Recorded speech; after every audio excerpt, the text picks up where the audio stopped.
வணக்கம் உறவுகளே, நான் உங்கள் பாலா பேசுகிறேன். பார்த்தீங்கன்னா இதுவாக நான் தோட்டத்தில் தக்காளி பண்ணியிருக்கேன்.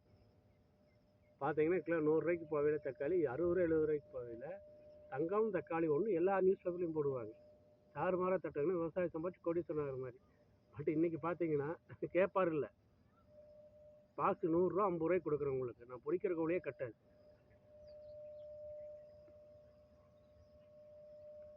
பட் இப்படி இருக்கையில் நாங்கள் எப்படி விவசாயிகள் பிழைக்கிறது? நாங்கள் வீடியோ போட்டு காசு சம்பாதிக்கணும் இல்லை, விவசாயத்துக்கு கொஞ்சம் ஆதரவு பண்ணுங்க எல்லாம் சேர்ந்துக்கிட்டு. ஏன்னா தக்காளி வந்து கிலோ 30 ரூபாய்க்குன்னா ஆவரேஜ் எல்லா மக்களும் வாங்கலாம். வாங்க முடியாது, பாக்ஸ் 300 ரூபாய்க்கு போகும் உங்களுக்கு. ஆனால் ஒரு ஏக்கர் வச்சா ஒரு 20 ரூபா மிச்சமாகுது. இப்போ பார்த்தீங்கன்னா ஒரு ஏக்கர் தக்காளி நட்டால் 20,000 நட்டமாகுது.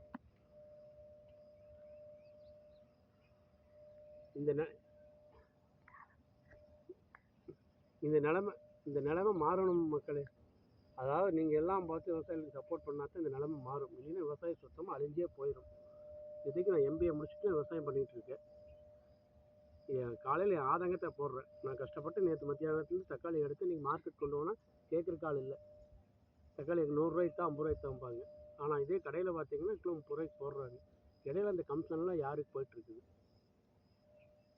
கவர்மெண்ட்டை பார்த்து ஒரு ஸ்டெப் எடுக்கணும். எல்லா காய்கறிலையும் ஸ்டெப் எடுத்து ஒரு மார்ஜின் விலையை வச்சு விற்க சொல்லணும். அப்போ தான் விவசாயிகள் டெவலப் ஆக முடியும், விவசாயம் பண்ண முடியும். இல்லைன்னா வருங்கால 2025 முடியல விவசாயம் அழிஞ்சு போயிரும் பாருங்க. நன்றி உறவுகளே, கொஞ்சம் பார்த்து விவசாயத்துக்கு சப்போர்ட் பண்ணி விடுங்கலாம்.